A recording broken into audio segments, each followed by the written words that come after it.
Good news. I drowned and then time traveled. Bad news. I became victim number one who dies at the very beginning of a mystery novel. There are only 3 hours left until the original character's death, and the female lead has just tied a red scarf around my neck. Red is my lucky color. I hope this scarf brings you good luck in the story. It was precisely because of this red scarf that the original owner caught the attention of a deranged serial killer and was tortured to death after the original owner's death. The male lead who was in charge of investigating the case appeared. During the investigation, he and the female lead got to know and fell in love with each other. The original owner's death was the very opportunity that brought them together. But now I'm here. Sorry, but there's no way I'm getting taken out. However, I can send others off the stage first. As soon as I opened my eyes, I felt a tightness around my neck. Someone behind me was clearly strangling me with something. My eyes narrowed, and without hesitation, I whipped around and executed a perfect over-the-shoulder throw. Ah! The woman behind me crashed hard onto the ground and let out a painful cry. I casually grabbed the stand beside me and was about to strike her with it. Just then, the woman spoke. Minghua, what are you doing? I was just trying to put a scarf on you. My name is indeed Minghua, but I don't know her. At the same time, a memory that didn't belong to me suddenly flooded into my mind. A moment later, I looked at the woman on the ground with piercing intensity. Are the moral standards of female leads in novels really this low these days? The good news is, after drowning, I'm still alive because I've transmigrated. Bad news. I won't live long because I've been transmigrated into Zhou Minghua, victim number one who dies right at the beginning of a mystery novel. At this moment, there are only 3 hours left until the original host's time of death. 3 hours later, the original host, oh, now me, will be tortured to death by a serial killer to the point where not even my complete body will be found after I die. The male lead Qin Mubai and the supporting male character Xiao Xinji investigate my death case together and meet the female lead Lin Shuiying, the woman lying on the ground. She is my friend and roommate, a cold and sunder forensic Dr. Male lead who is sharp-tongued but soft-hearted, paired with a gentle and reliable righteous male supporting character who serves as the criminal investigation captain, while the female lead appears lively and kind but is actually a master of disguise, a dark and cunning lotus. The three solve cases while navigating their romantic entanglements, full of flirtatious tension, and are known as the Iron Triangle of Fenghai City. My death is the very opportunity that brought them together. I look at Lin Shuiying, who has just gotten up. In the original plot, it was she who orchestrated the original owner's death. Her sister was murdered 3 years ago. To avenge her sister, she used the original owner, whose style resembled her sister's, to lure out that twisted serial killer. There's nothing wrong with avenging her sister, but I can't accept her sacrificing another innocent life with a clear conscience. What's more, the original owner had no grudge against her and could even be considered her benefactor. In the plot, the female lead recalls that when she first arrived in the city, her phone was stolen. She didn't have a penny on her, and she sat by the roadside crying. The original owner took pity on her and brought her back to his small apartment to live with him in the city center, where land is extremely valuable. He didn't even charge her rent, and she ended up living there for 2 years. Can one really have peace of mind after causing the death of such a good person? Oh, the plot explains that she didn't mean to kill the original owner. She only wanted to use him to lure out a serial killer who hadn't struck in a long time. But her plan went wrong, leaving her no chance to save him. Afterward, she was also in great pain and regret, wishing it were her who had died, using that as a reason to make amends. She took care of her original self's parents and eventually earned their forgiveness with genuine sincerity. After they passed away, she inherited all their estate. I understand the author wanted to portray the female lead as someone with a sense of loyalty and righteousness through this plot. But wait, wasn't that tragedy of the original family all her doing to begin with? I took a deep breath and thought to myself, since heaven has allowed me to be reborn into this disposable character's body, it surely didn't happen just so I could die again. So, sorry, but it looks like this plot is going to have to change. It's impossible for me to go offline, but I can get someone else offline first. Like that serial killer. Red is my lucky color. I hope it brings you good luck. Before I left the house, Lin Shuing insisted on tying that red scarf around my neck, wishing you a smooth blind date and that you meet your ideal match. Are you wishing me a speedy descent to hell? A quick audience with the King of Yen. The day her sister was murdered, she was wearing a red scarf. Knowing that a red scarf was the serial killer's fetish, she deliberately put it on me. I didn't refuse. Smiling, I thanked her. Thank you for your kind wishes. I will surely send that pervert to the grave, smoothly and triumphantly an hour later. As I stepped out of the convenience store, I saw a black BYD Cheen slowly pull over to the curb. The driver's window rolled down, revealing a man in a black tactical jacket and a baseball cap, leaning against the window as he looked out. Soon his gaze locked onto me. Found him. The deranged serial killer who had claimed 7 lives in 5 years. The man got out of the car and waved at me with a smile. Where to? Miss. Need a cab. I laughed happily. What a coincidence. I was just about to call a car to go to Zindiandi. Shortly after getting in the car, I drank a bottle of warm milk handed to me by the driver and then fell asleep. Naturally, it was all an act. I hadn't drunk the milk at all, but poured it all into my glove. After stopping and starting for half an hour, the car finally parked in a residential garage. And then he carried me up the stairs to his lair. He carried me on his back into a room in the dark, laid me on the bed, and only then got up to turn on the light. This room had no windows. It was probably converted from a storage space. The smell of disinfectant and bleach was strong, along with the pungent odor of formalin. So, this was where he committed his crimes. This was where he had killed those girls who should have had bright futures. The only reason for killing was that their red scarves were the same as the one his mother wore on the day she left him. So, he felt that every girl wearing a red scarf would, like his mother, abandon her husband and child. But the real reason his mother left was that she had been suffering from long-term domestic violence at the hands of his father, was not understood by him and could no longer bear it. Humming a tune, he took off his clothes, sat on the edge of the bed, and reached out to touch my face. His voice carried a strange distortion. You women of this type clearly don't care about family. That's fine, as long as I chop off your legs. You won't be able to leave. Right. No. Under his stunned gaze, I opened my eyes, seized his wrist, and grinned. Only when scum like you and your father are wiped out can things like this be stopped. As I spoke, I rose and delivered a headbutt, smashing his nose until blood sprayed. Then, bracing one hand on the bed, I kicked him sideways and sent him flying. Bang! The back of his head and his back slammed heavily against the wall, then bounced back onto the ground. His once excited expression was instantly replaced by panic and pain. Who are you? Who are you? Who? I'm your father. On second thought, that didn't feel right. Who would want to be the father of such a scumbag? Then I added, I'm the one sending you off the stage. Before the words had even faded, I rushed forward and gave him a flurry of fists and feet. You wanted to chop off my leg. Get up and try it now. He wanted to, but since I had struck first and hit him extremely hard, he couldn't even get up anymore and had no chance to fight back. He soon passed out. Still not satisfied, I fetched a bucket of cold water and splashed him awake, then gave him another beating. Once such a person is caught, the most he can get is the death penalty. But first I need to vent some anger for the compatriots he has killed. I twisted the man's arms behind his back, planted my foot on his spine, and slowly applied pressure amid the cracking of bones and his piercing screams.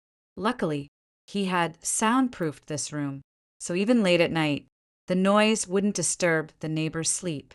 The night is still long, so let's take our time. He said this sentence to the original owner in the story. In the story, The character Zhao Mingyue appears as a corpse, right from the beginning. More precisely, as part of a corpse. Early in the morning, a cleaner responsible for cleaning public restrooms saw a bloody arm on the restroom sink. Her scream opened the first chapter of this book. That arm was the entrance of Zhao Mingyue, and my entrance. Officer Zhao, I already told you he threw the first punch. So, why are you cuffing me? I'm a good person. I really am a good person. Hey, hey, hey, no pushing. I can get on the bus myself. My grand entrance into this world was being handcuffed and arrested by none other than Zhao Xinji, the male lead's rival. If my parents ever found out, they'd be so angry they'd go bald. I'm talking about my parents in the real world. They're both civil servants, and they care about nothing more than saving face. It's all that pervert's fault. Why did he have to scream so loudly? If he hadn't woken up the neighbors, they wouldn't have called the police, and I wouldn't have been caught. I just wanted to see if I could disassemble the bones in his leg without breaking the skin. At 7:00 in the morning, in the Criminal Investigation Unit's office, I was slurping up rice noodles while complaining to the team captain, Zhao Xinji, across from me. See, I told you I'm one of the good guys, but you still had to drag me in here. The driver took me to his house while I was asleep and even said he was going to cut off my legs. He's clearly a pervert. I was so terrified at the time that I might have been a bit too harsh, but you can't blame me, right? After all, in that situation, who wouldn't be afraid of dying? Zhao Xianji's mouth twitched as he looked at me with a complicated expression. By now, he had uncovered the truth and knew that the pervert was a serial killer. After all, that pervert was truly deranged. He still kept some of his victims' bones in his home, crafted into macabre bone artifacts. I sighed and continued complaining. I'm a law-abiding, upstanding young citizen, currently preparing for the graduate school entrance exam. If anyone finds out I've been taken to the police station, how could I ever show my face again? Probably annoyed by my rambling. Zhao Xianji admitted his mistake very readily. We were wrong. On behalf of the entire Criminal Investigation Unit, I apologize to you. I'm sorry. Please forgive us. Then he looked at the empty bowl of pickled cabbage, rice noodles in front of me and asked, Are you full? How about another bowl? I really didn't eat enough, but having a meal at the criminal police team wasn't appropriate, so I declined. I'm full now. Well, if there's nothing else, can I head back first? I didn't come home all night, so my parents must be really worried about me. It's not that I didn't want to call. First, my phone mysteriously shut off after I left home yesterday. Second, I don't remember the original owner's parents' phone numbers. Zhao Xinji called out to someone outside. Xiao Dong, take Miss Zhou home. I quickly waved my hand and said, No need. I'll just take a taxi. As soon as I stepped out, I heard that Xiao Dong asked Zhao Xinji, Captain Xiao, are you really just going to let her go like that? Zhao Xinji retorted, What else? She caught a murder we couldn't find in 5 years. Should we lock her up and feed her prison meals?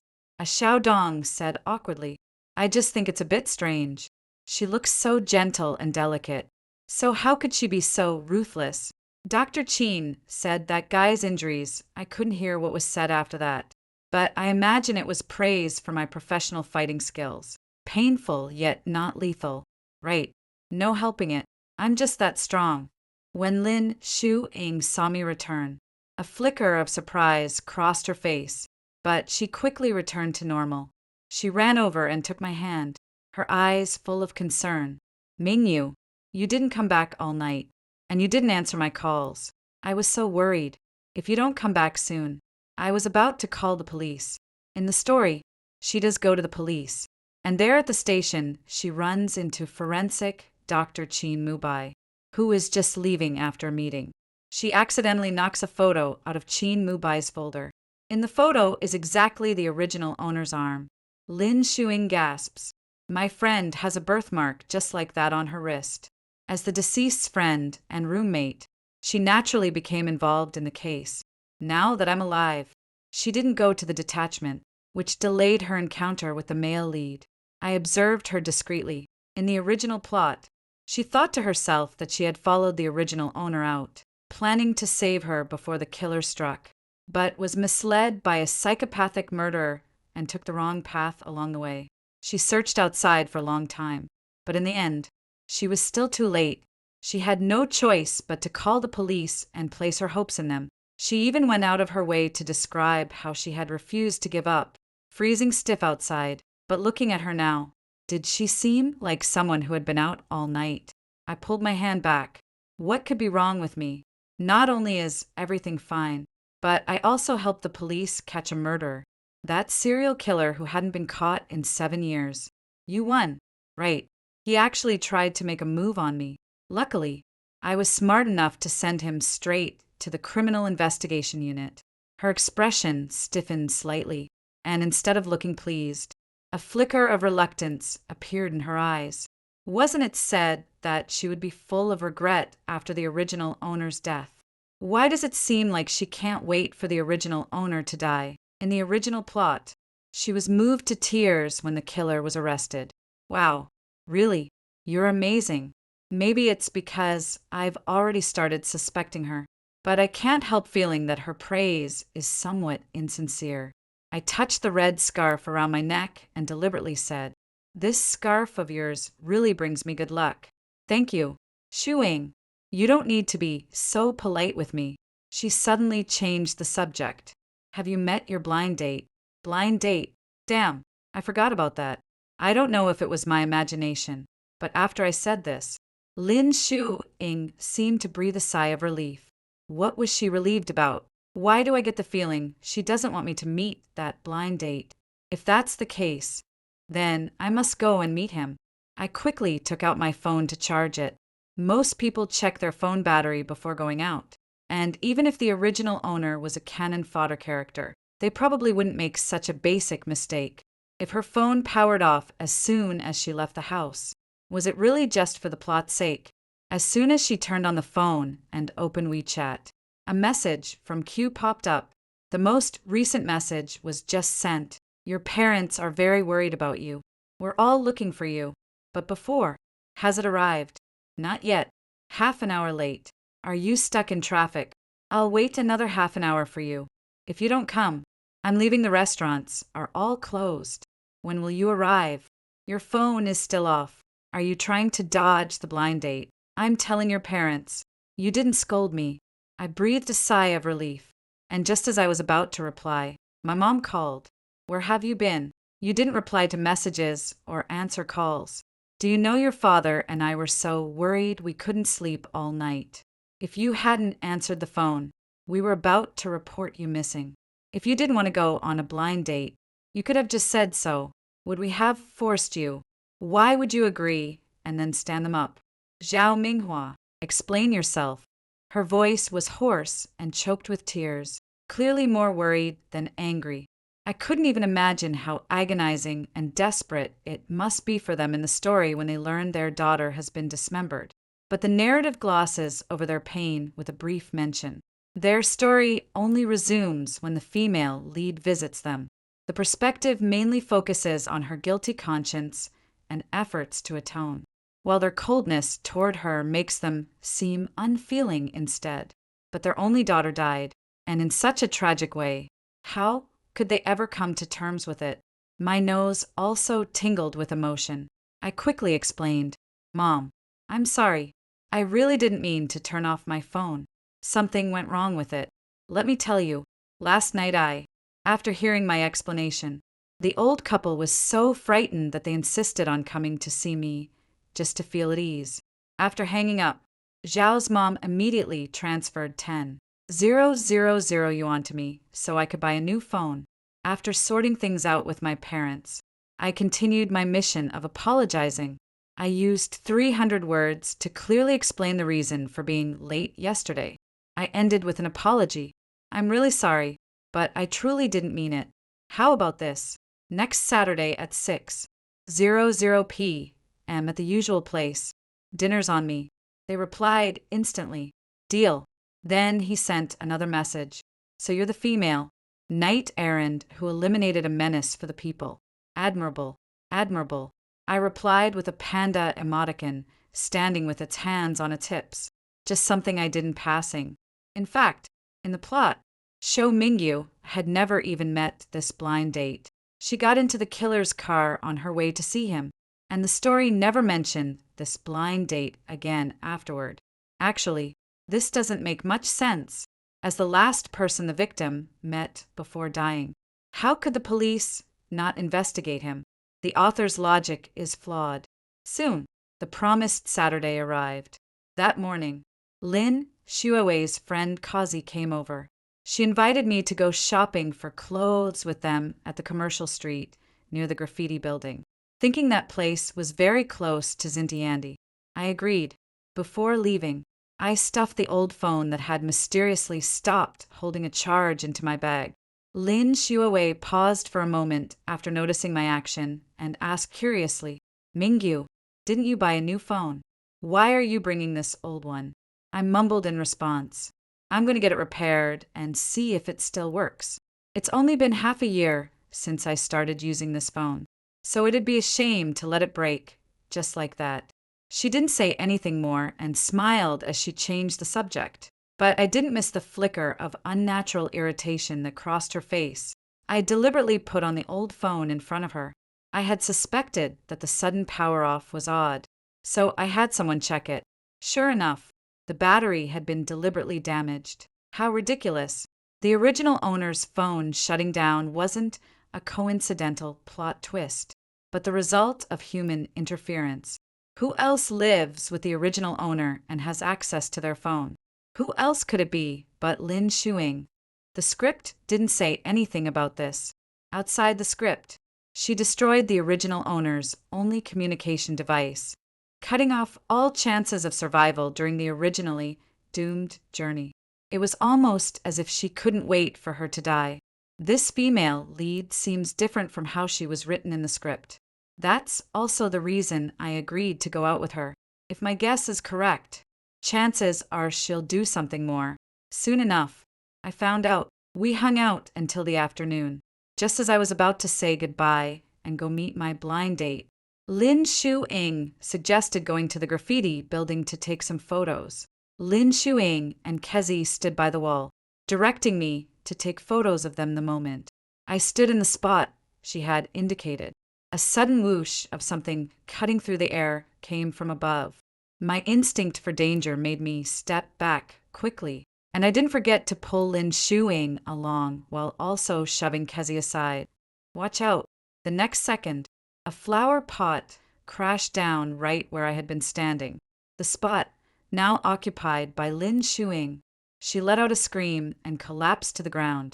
The flower pot struck her shoulder, and I heard the crack of bone. Kezi and I both covered our mouths, eyes wide.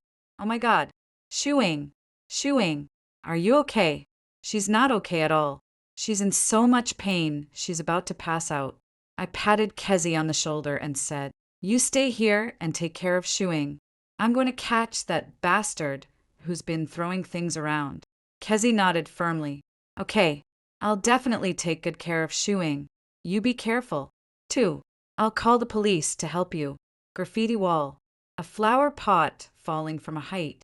This scene is unmistakably the airborne killing plot from Unit 2. The victim in the plot was Kezi, struck on the head by the flower pot. She died before the ambulance arrived. She had come to cheer up Lin Shuing, who was feeling down after losing her original owner. Yet, she died right before her eyes, even in her final moments. She was still comforting Lin Shuing, telling her not to be afraid. Lin Shuing called me here at this specific time and deliberately made me stand at that spot. This is hardly a coincidence. If it's not a coincidence, it means she knows the plot just like I do. Not only that, but she also intends to use the plot to kill me. This also indirectly shows that the plot isn't entirely accurate after all. It never mentioned that she deliberately broke the original owner's phone, nor that she wanted to kill the original owner. So, would it be reasonable for me to suspect that the original owner's death at the beginning wasn't caused by the plot's design, but by Lin Shuying's scheme. Otherwise, how can we explain why she tampered with the original owner's phone? Not sure. Let's take another look. I stopped the man who was fleeing in the stairwell on the 11th floor by jumping up and delivering a flying kick. The man screamed in agony as he tumbled down the stairs, curling up like a shrimp and letting out painful howls. He was nothing but a cowardly piece of trash, incompetent, unnoticed at work. And so, he vented his frustrations with reality by throwing objects from high altitudes. He let off his steam, but in the story, he injured 5 people and killed 3 by throwing things. I grabbed him with one hand and punched him several times, knocking his nose out of shape. Throw, throw, throw. I'll let you throw. You like throwing things so much. Why don't you throw yourself down? Speak up. How many times has this happened? Confess the truth. If you dare tell a single lie, I'll knock your teeth out. At first, he still played innocent, claiming he knew nothing, and even told me that assault is illegal and would send me to jail without wasting a word. I grabbed his head and slammed it against the wall, knocking out his 2 front teeth. Then I pushed him to the window and pretended to throw him off. I made up a quick lie. If you injure me, and I injure you, that's a mutual fight. But if I kill you, it's excessive self-defense. I will be released from prison in 3 years, and you will be reincarnated in 18 years. We both have bright futures ahead. Come on, come on. I'll throw you down right now. If you're lucky enough to survive the fall, you'll have made a profit. A coward like that can't handle any intimidation scared him so much he would himself and confessed everything on the spot. According to the plot's timeline, at the graffiti building, he had already crushed 1 person to death and injured 2 others by throwing them off. The ambulance and the police car arrived at the same time. Lin Shuaying was taken to the hospital and Tetsi accompanied her. I was taken into the police car together with the suspect. Me, dummy, scratched his head. Wait, why do I have to go? 2. I'm a good person. I really am a good person. After a week, I found myself sitting in Zhao Xinji's office again, eating instant noodles and complaining. I've told you, I'm just a good person who throws a punch when seeing injustice. He injured my friend, so wasn't it only right for me to give him a beating? Of course, I didn't expect that he had actually killed someone before. That means I've helped you out. So how could you just grab me without even asking a single question? Zhao Xinji corrected me. We're asking you to come in and cooperate with the investigation. After all, someone called the police and said they saw you trying to throw a person off a building. Naturally, we had to bring you in to get your side of the story. I choked. Who's so blind? Do I look like someone who disregards the law? Nonsense. I would never. The corner of his mouth curved. There are security cameras. I quickly changed my tune. I was just trying to scare him. He's perfectly fine, isn't he? Zhao Xinji was so angry that he laughed. His nose bridge was broken. He had lost 4 teeth. Both arms and his right leg were fractured, and he had a moderate concussion. And you call that fine? I said guiltily. I meant he's still alive and well. Zhao Xinji closed his eyes and was silent for a moment. When he opened them again, his expression was unreadable, and his voice had returned to being gentle. Miss Zhao, I can understand your willingness to go to great lengths for a friend or to rid the world of evil.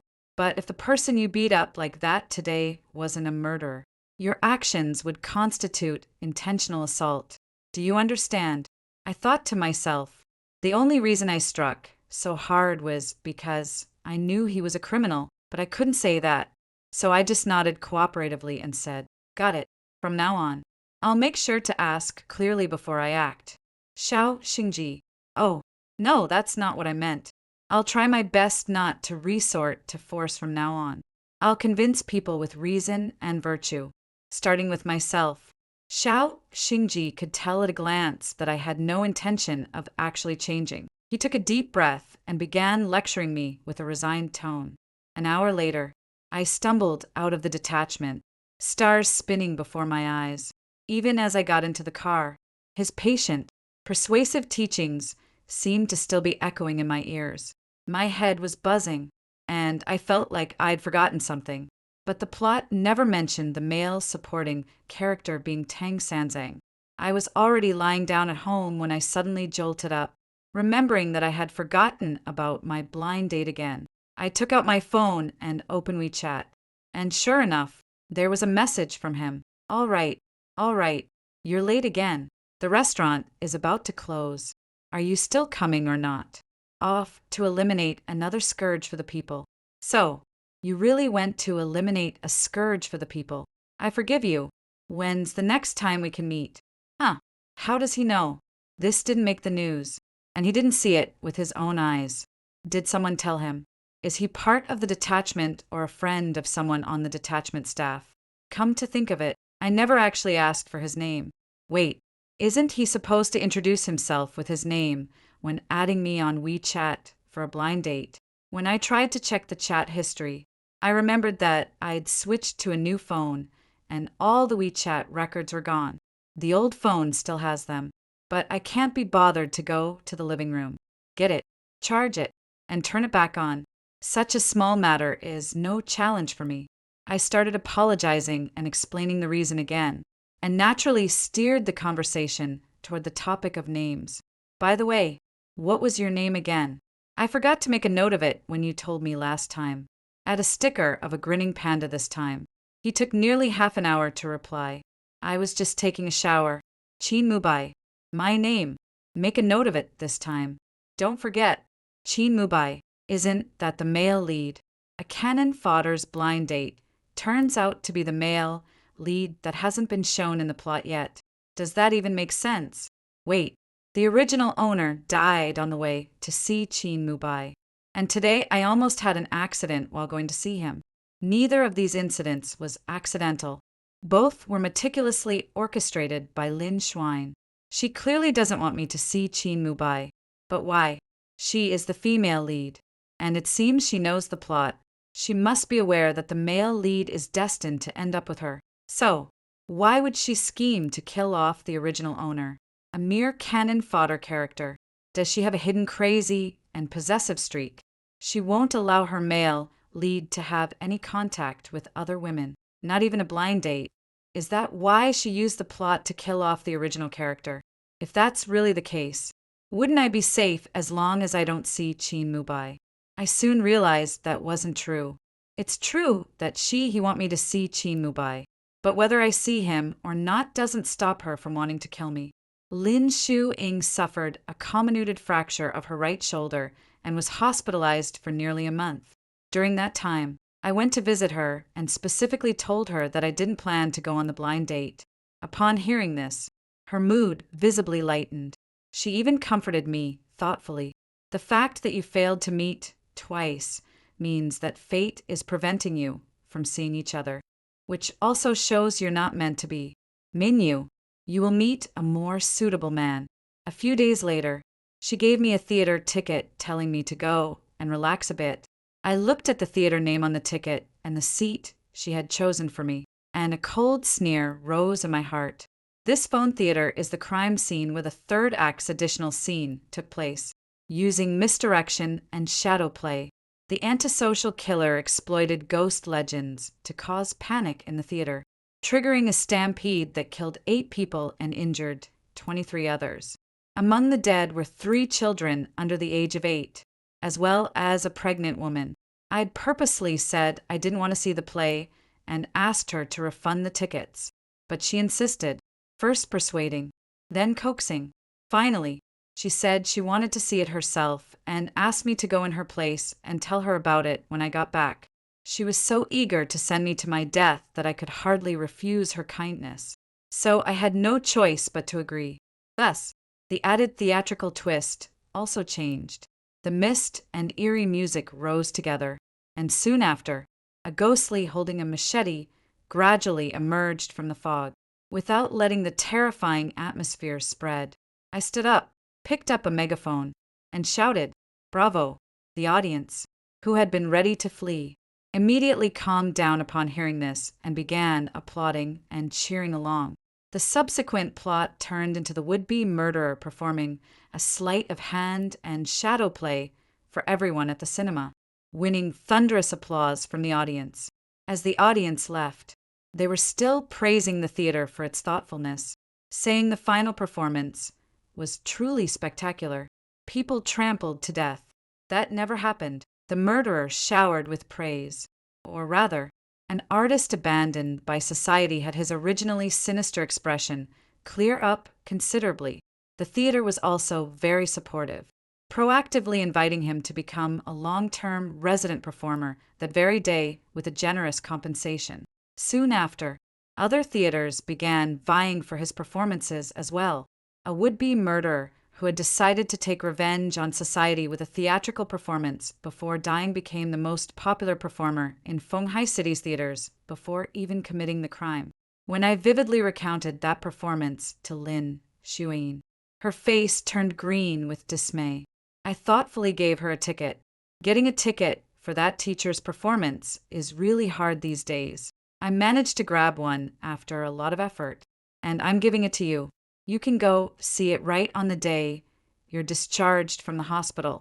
Actually, that person gave it to me with his own hands.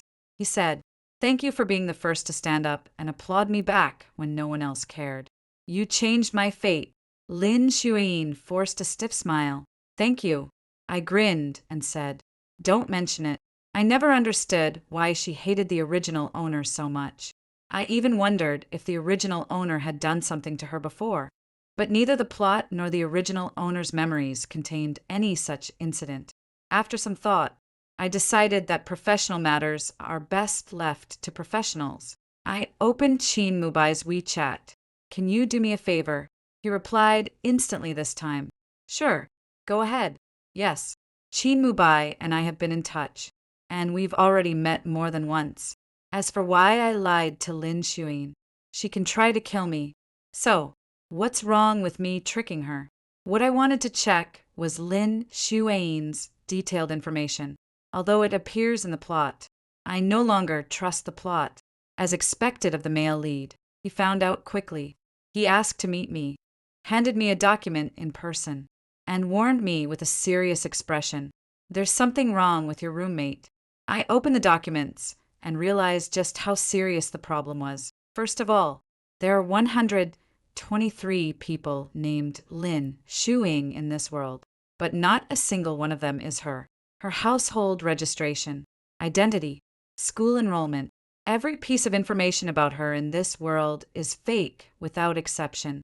Even the younger sister mentioned in the plot has nothing to do with her.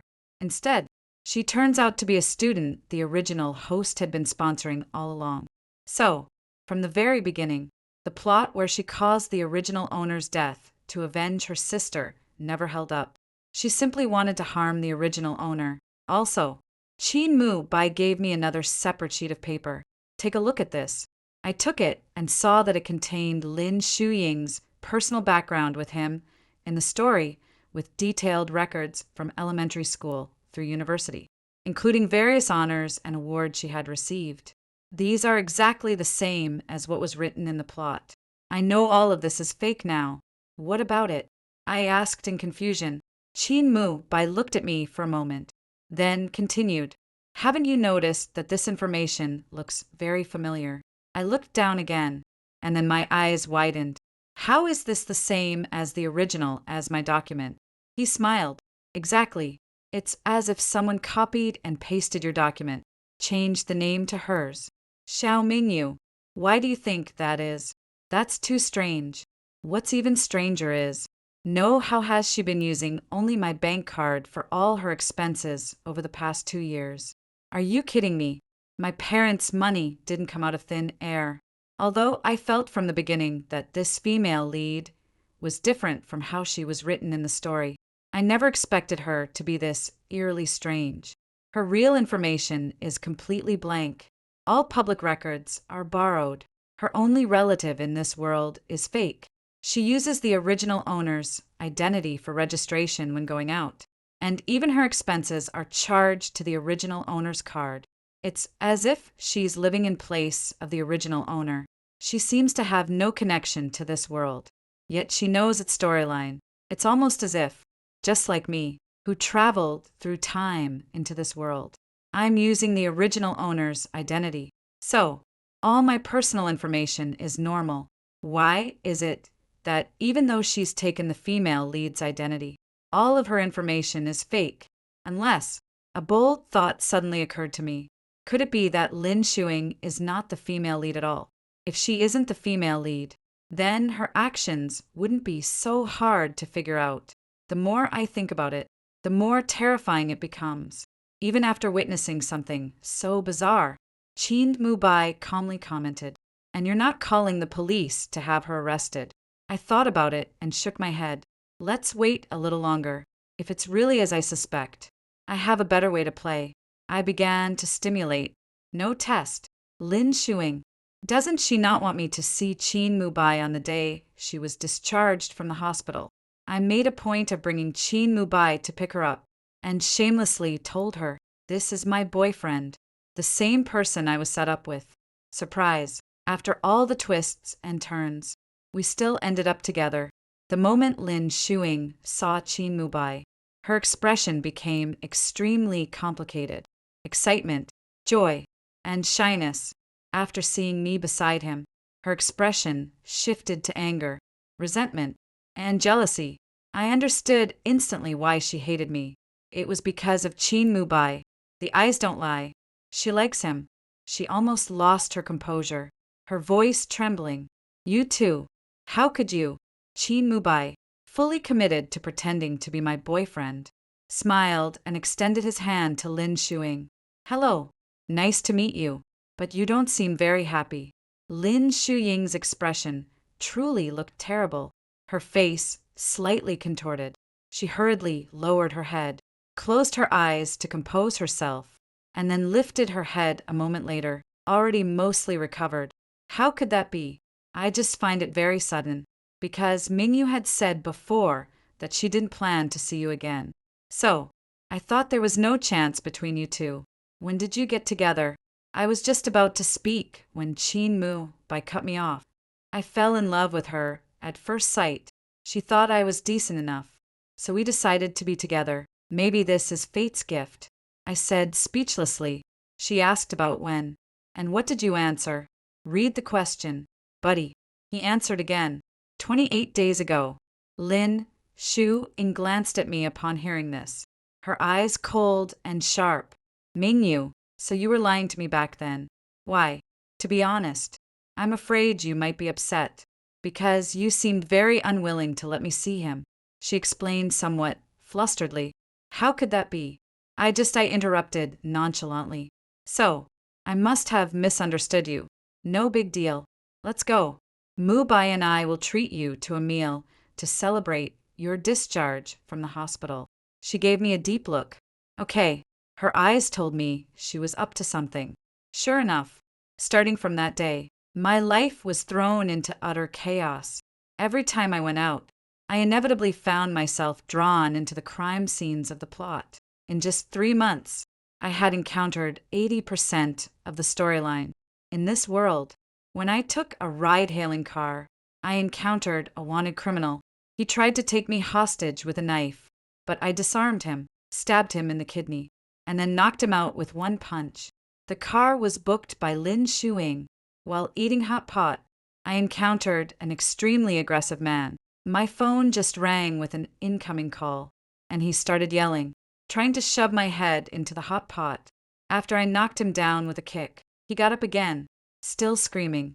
He grabbed Lin Shuing, who was hiding in the corner, by the hair and beat her badly, just because she was screaming too loudly. That phone call was also from Lin Shuing, who later explained that she had accidentally misdialed, just going to the library. She still managed to be there when a fire broke out. After escaping, Lin Shuing casually closed the fire escape door behind her, but the next second, I kicked it open. The fire door swung back and knocked her flying, and she crashed hard onto the ground. 2. You think staying indoors will keep you safe? No. During the days I stayed at home, I encountered a rapist disguised as a delivery driver. The moment he burst through the door, I knocked him out cold with a hammer. The delivery was ordered by Lin Shuing late at night. A venomous snake crawled into my room. I pulled out its fangs and secretly tossed it into Lin Shuying's room after it scared her half to death. I put on an innocent look and went in to check on her, while other snakes are still hibernating. This one actually woke up and climbed to the 26th floor to get into your room. Is it trying to repay a debt of gratitude? Why don't we raise it together? Lin Shuying. Other incidents, big and small, kept cropping up endlessly, all of them clearly trying to destroy me.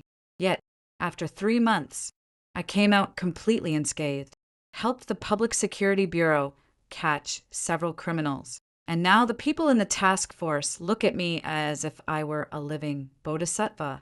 After all, ever since I showed up, they can perform meritorious deeds just by sitting around. Now, when Zhao Xinji sees me at a crime scene, he's already too resigned to be surprised.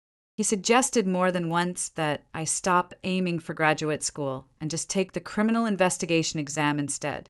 With your constitution, it'd be a waste not to work in criminal investigation. He also added me to a small group telling me to speak up if anything felt off and assured me that they would rush to the scene as fast as possible and provide me with the most reliable resources. I was thriving in the task force. Because of my involvement, the city's mortality rate dropped sharply. As a result, Qin Mubai, whose job had become particularly easy, started meeting with me more often. We frequently had meals together, and sometimes Xiao Xinji would also join in with funding. This completely broke Lin Xian, who had been adding new injuries to old ones over the past few months, making her condition even worse. Since she was present at every crime scene and many of the cases were indirectly related to her, though there was no direct evidence, she was still treated as a suspect by Xiao Xinji and ended up being interrogated several times. She was visibly wasting away, but the look in her eyes when she gazed at me grew colder by the day.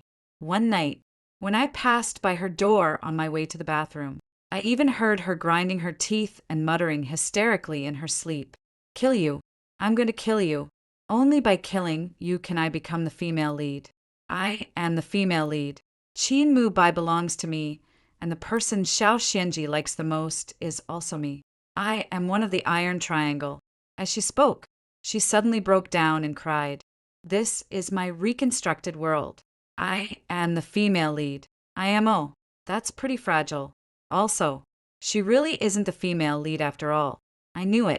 Why would the female lead have such strong hostility toward a cannon fodder character? Turns out the cannon fodder is the real female lead, and she is nothing more than a usurper trying to replace the female lead. From what she says, the plot I received seems to have been reshaped and altered by her. She is only the female lead within the plot she reconstructed. But because I didn't die at the beginning as her plot required, the storyline she designed cannot move forward. After all, in each segment of the plot, scenes where she flirts with the male lead or engages in ambiguous tension with the male supporting role take up the majority, while the actual case accounts for only about 20% of the story. But because of my involvement, she doesn't even get a normal chance to meet the male lead or the male supporting role. So, how can she flirt or fall in love? That's why she's so eager to get me written out. Well, I'm really sorry, but what does her love life have to do with me? There's no way I'm leaving the show. Moreover, since the original owner is the true female lead of this world, let everything return to its proper course. So, the day after she talked in her sleep, I stared at her eerily early in the morning. Guiltily, she asked me what was wrong. I said gloomily, "You talked in your sleep last night and said you wanted to kill me." She was startled at once. "You must have misheard." "How could I possibly?" I took out my phone. I recorded it. "You also said that Qin Mubai and Zhao Xianji both belong to you. Oh, and you mentioned something about male and female leads. Shuying, are you?" She looked at me in terror, even forgetting to breathe. I continued, "Are you reading too many novels?" She heaved a sigh of relief and quickly nodded. "Yes, I've been reading novels a lot lately. I might have gone overboard." I was still staring at her and asked again, "Then do you like Qin Mubai or Zhao Xianji?" You don't like both of them, do you?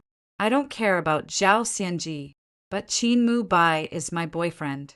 Shuing, you can't be like this.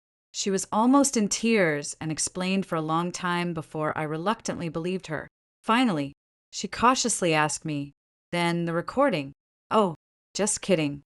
From that day on, she began to suffer from insomnia, waking up every day with dark circles under her eyes, feeling utterly listless. Having successfully pulled the prank, I slept even more soundly and felt refreshed every day. Having fun aside, I haven't forgotten about business. The plot of this world has one more case before it concludes, and it's time to put an end to this farce. I drove Lin shooing out. With red-rimmed eyes, she asked me aggrievedly why, and said, "Aren't we good friends?" I looked at her with amusement.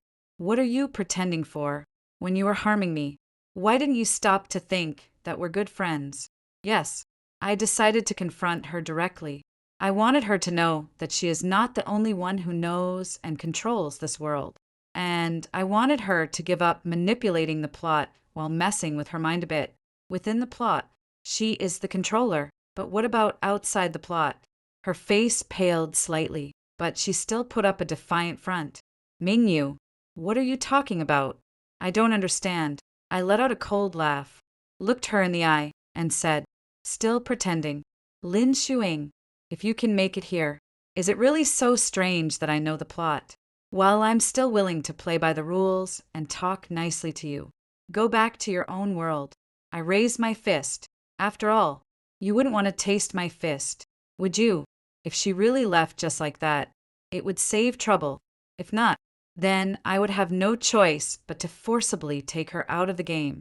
She panicked instantly, her eyes darting around as if she was hesitating about something. I directly gave her a push. The plot of the final chapter takes place at the Noah Turn Pavilion. Do you really think I would still go there with you? And you probably didn't know. Just today, that place has been shut down. The Noah Turn Pavilion is a live-action role-playing game store converted from an abandoned hospital, attracting players with its immersive, scripted experiences. But that shop was actually run by some underground organization with the goal of harvesting players' organs. In this part of the story, the male lead almost got his organs taken, but fortunately, the female lead and the supporting male character showed up in time to save him. After I told Xiao Xianji in the group chat that something felt off about that place, he immediately sent someone to investigate, and sure enough, they uncovered the dark dealings behind it. Now that shop has been shut down, and all the staff have been arrested. Lin Shuing, this world won't develop according to your script. You'll gain nothing here. She finally dropped the act. Her eyes filled with deep resentment as she looked at me. "You knew all along, didn't you? That's why you kept dodging the plot again and again, and made me get hurt so many times." "That's right. Not at all. I actually only found out recently. But I'm determined to make this boast."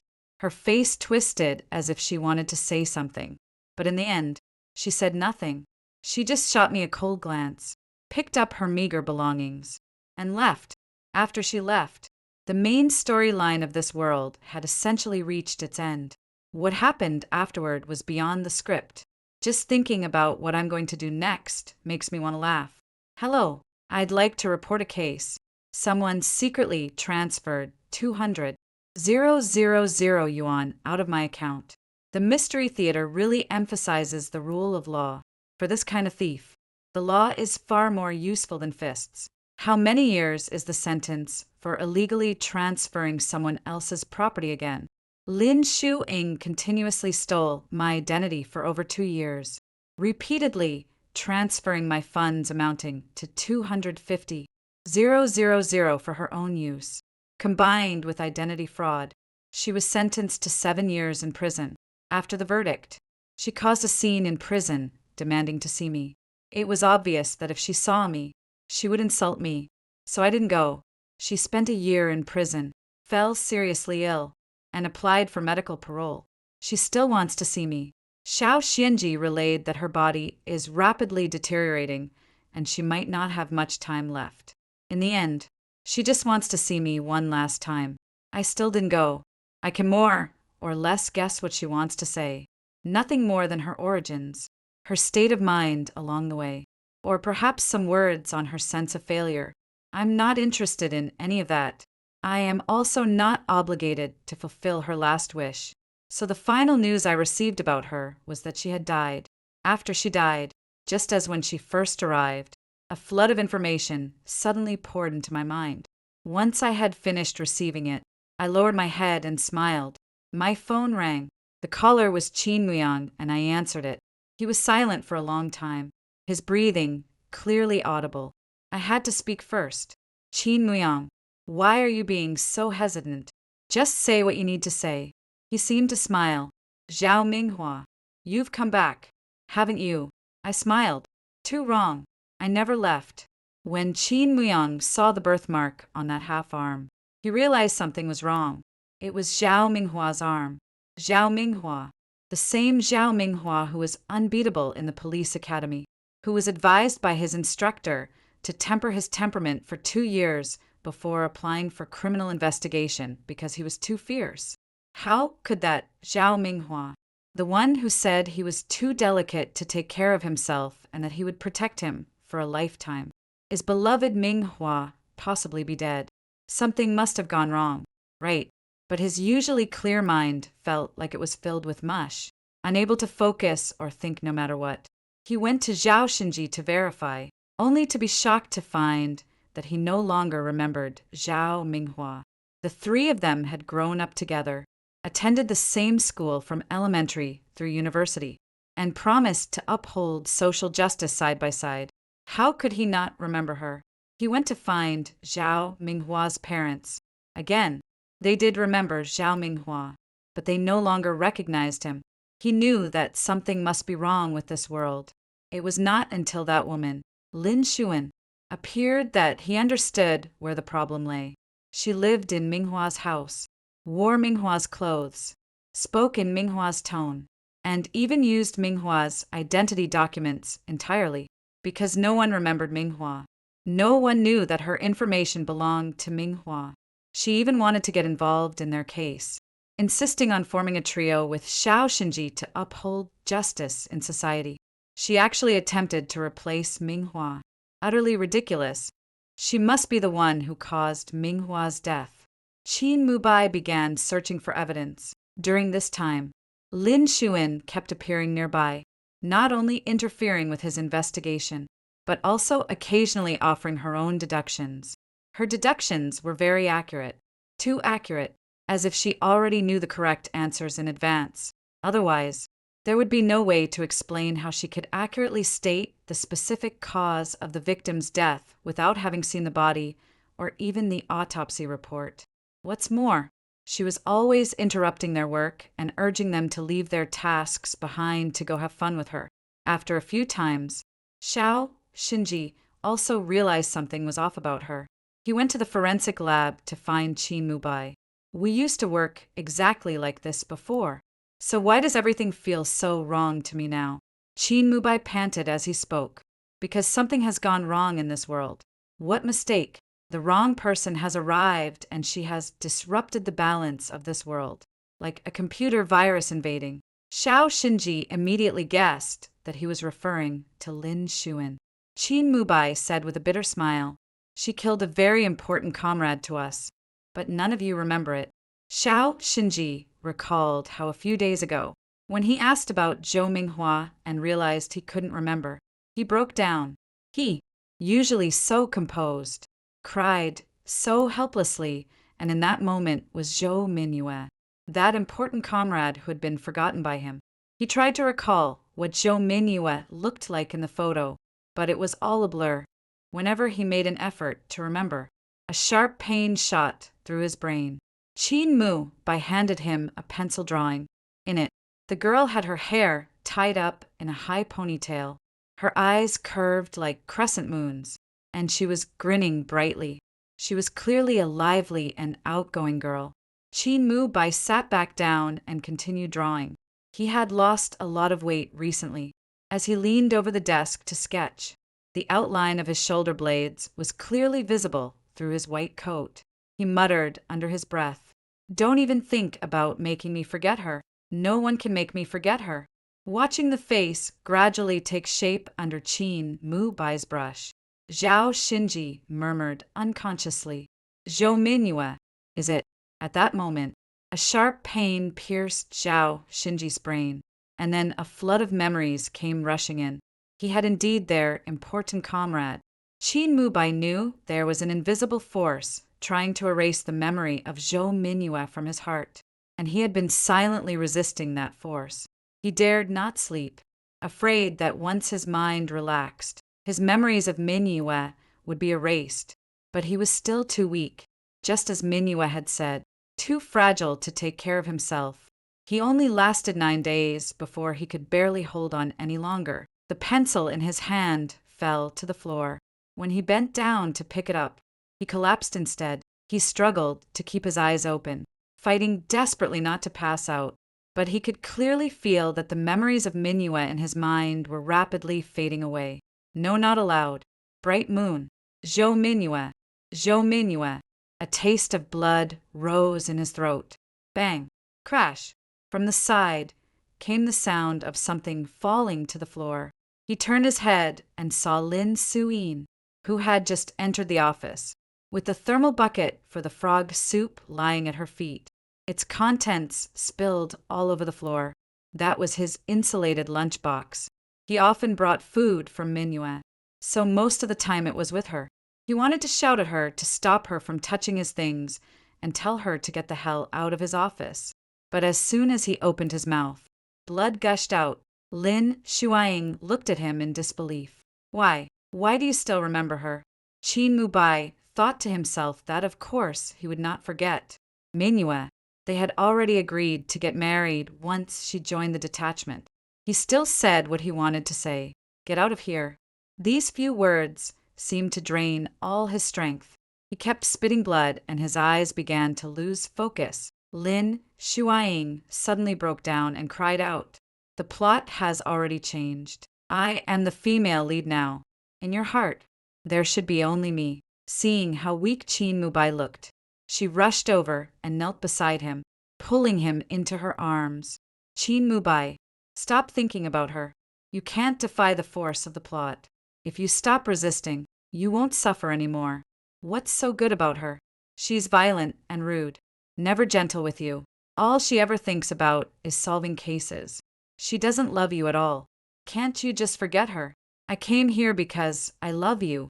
I will always be with you. Qin Mu Bai's eyes, which had already been losing focus, gleamed with light again. Lin Shuaiying's heart leaped with joy, and just as she was about to say something, Qin Mu Bai had already taken what he wanted.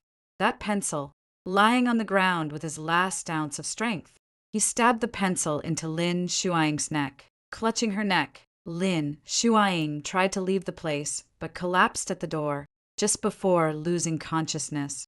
Qin Mu Bai thought, what the hell? What bad luck to die in the same room as someone like her. Before he knew it, a flash of white light passed before his eyes, and he found himself sitting in a familiar hot pot restaurant. At the same time, a flood of plot details surged into his mind. A moment later, he covered his face with his hands and laughed. Yet tears seeped through his fingers. Heaven had not been unkind to him after all. It had brought him into the storyline altered by Lin Shuing, where he had even become Ming Yu's blind date, and she was already on her way to meet him. He immediately took out his phone while getting up and running out of the hot pot restaurant. She had to tell Zhou Mingyu not to go out. Just then, a voice sounded in his mind. Host, rest assured, Zhou Mingyu, like you, has also returned. Without giving any thought to what this voice was, he got in the car and drove straight to Ming Yu's apartment. I'm worried, but even if you go, you'll only hold her back. After all, your role is just a fragile, helpless forensic doctor. Zhou Mingyu is the one with the role of an undefeated warrior. Qin Mu Bai. That makes a lot of sense. But he still wanted to go and see for himself. He hadn't seen Zhou Mingyu for a long time. Host, according to the plot, you shouldn't have messaged Zhou Mingyu. You shouldn't be the one to call the police. And you shouldn't be hiding in the shadows sneaking a look at her. You're out of character. Oh, see. Chin Mu Bai let out an, oh, then punish me. I still want to post it. I still want to see it. The system continued to remind. This line is also OOC. Isn't your character supposed to be the cold and aloof type? You've definitely never been in a relationship. Being aloof depends on who it's with. Although Ming Yu was good at thinking, she didn't like beating around the bush. If you were too indirect, she simply wouldn't get it. He had long since learned to be direct with her. The system, inexplicably force-fed with public displays of affection. Oh, well, for your pitiful sake, I'll let it slide. Soon, Chin Mu Bai, who had been excited ever since his rebirth, also became emo. Why doesn't Ming Yu remember me? The system inexplicably cheered up a bit. In order to return here, she made a deal with our supreme god and completed many tasks in our dimension before coming back. To prevent her from knowing the truth and taking extreme actions, the supreme god has temporarily blocked her memories of this world. Don't worry, once the outsiders who altered this world are expelled, her memories will return soon. The system became unhappy again, but Chin Mu Bai was happy. He and Zhou Ming Yu had a dinner appointment at a mutton restaurant. Watching the chef stab a knife into a sheep's neck suddenly brought back an unpleasant memory. Before he could look away, Zhou Ming Yu stepped in front of him. How can you be a forensic doctor with such a timid nature? Because forensic medicine is cool, Chin Mu Bai said, adding silently in his heart. As you said. Zhou Ming Yu nodded approvingly. That really is cool. Chin Mu Bai boasted to the system in his heart. See, even without her memories, she still protects me. The system quirked jealously. What's so great about being protected by your girlfriend as a man? Chin Mu Bai was unfazed. You must have never had a girlfriend. System. Enough. Soon it realized that it was not enough because Zhou Mingyu was around. Many murder cases in this world never succeeded, leaving Chin Mu Bai so bored that he became like a lovesick stalker, following Zhou Mingyu every day and hiding in corners to secretly watch her, also mentally tormented. I owe all this leisure to the bright moon. That sidekick was so cool. Her legs are long and look amazing. Did you see that? She knocked out 2 of his teeth with one punch. Awesome. But I wonder if her hand hurts. By the way, system, do you sell medicine? System, it says enough. Finally, at the very end, the system breathed a sigh of relief, no longer having to follow this love-struck fool, but following him for so long. It still decided to say a proper goodbye. It prepared a 500-word farewell letter, ready to read it to him in person. But the moment it opened its mouth, Chin Mu Bai quickly said, I understand. Thank you for all your care during this time. Please thank your Lord God on my behalf. I will keep you in my prayers. Farewell and take care. I'll call Mingyu first. As he spoke, he dialed Zhou Mingyu's number. System, forget it. This young couple has had a hard time. I forgive them. Thus, the 500-word confession letter was shortened to just 5 words. Wish you happiness. Lin Shuiying's chapter. In a mystery novel, I found the kind of love I've always longed for. No misunderstandings. No melodrama. No third-party interference. Just the hero and heroine wholeheartedly devoted to each other. The hero may seem aloof and cold, but in front of the heroine, he's like a little dog with separation anxiety. He has to find her the moment she's out of sight, and he uses her name as frequently as a comma. His name is Chin Mu Bai, and he's my favorite male lead among all the novels I've read. The heroine, I don't like the female lead. To be precise, I'm jealous of her. If it weren't for the author forcing the pairing, what qualifications would a violent woman have to receive Chin Mu Bai's love? She's not gentle enough, not considerate enough, doesn't know how to dress up, and can't even understand Chin Mu Bai's subtle romantic words. She's not worthy of Chin Mu Bai. If it were up to me, I would never let her be the female lead. After browsing Chin Mu Bai's fanfiction online for half a month, I felt the urge to write my own story. So, I got started right away. At the beginning, I killed off the female lead. Let that psychopathic killer send her on her way. Dying without a complete corpse is the most fitting end for her. With her dead, this world naturally needed a new female lead. And of course, that would be me. I'll gladly take her house and money. As for her parents, I'll keep them alive for now to build up some moral credit and just write them to death later. The cases are pretty good. They can stay as they are. Just add more romantic scenes between me and Chin Mubai. Also, about the second male lead, I am the female lead, so he should at least have a secret crush on me. Add some ambiguous flirtation. But the one I truly love in my heart is still Chin Mubai. I just want to use the second male lead to make him a little jealous. After all, a jealous dog is just too cute. Unexpectedly, my fan fiction became a hit. Many readers have called me a homewrecker who breaks up official couples, and several media outlets have reposted their comments, accusing me of maliciously altering the plot. But I'm not angry at all. On the contrary, I'm quite happy, as if many people have actually witnessed the love between Chin Mubai and me. The more they curse, the more I write, and I've even deliberately added many intimate scenes between Chin Mubai and myself. I can't help but fantasize, imagining the stories I write becoming reality. Just the thought of that possibility excites me so much that I can't sleep. On the very day I finished my fan work, something calling itself a system bound itself to me. It said it could build the fan fiction world I had written about and help make my dreams come true. I agreed immediately. Chin Mubai, here I come. But why? Why is it that even though my storyline has overwritten the original plot, I have killed Zhou Minghua, and I have become his new female lead, he still refuses to look at me? The system says it cannot completely erase Chin Mubai's memories of Zhou Minghua, and the male lead's memories are gradually coming back as well. I asked it why, and ordered it to intensify its efforts to erase their memories. In the new world I created, I am the female lead. He can only love me. The answer given by the system only made me angrier. It said, perhaps to him Shou Mina is more important than his own life. I knew it in the original plot, when someone attacked Shou Mina with a dagger. Even though he knew she could dodge it, he still rushed forward to take the blow for her.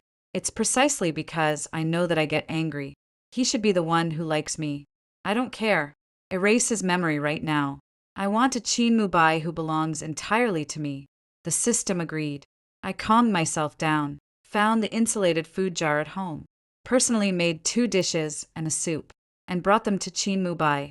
Unlike Shou Mina, who was with Chin Mubai most of the time, he was usually the one cooking.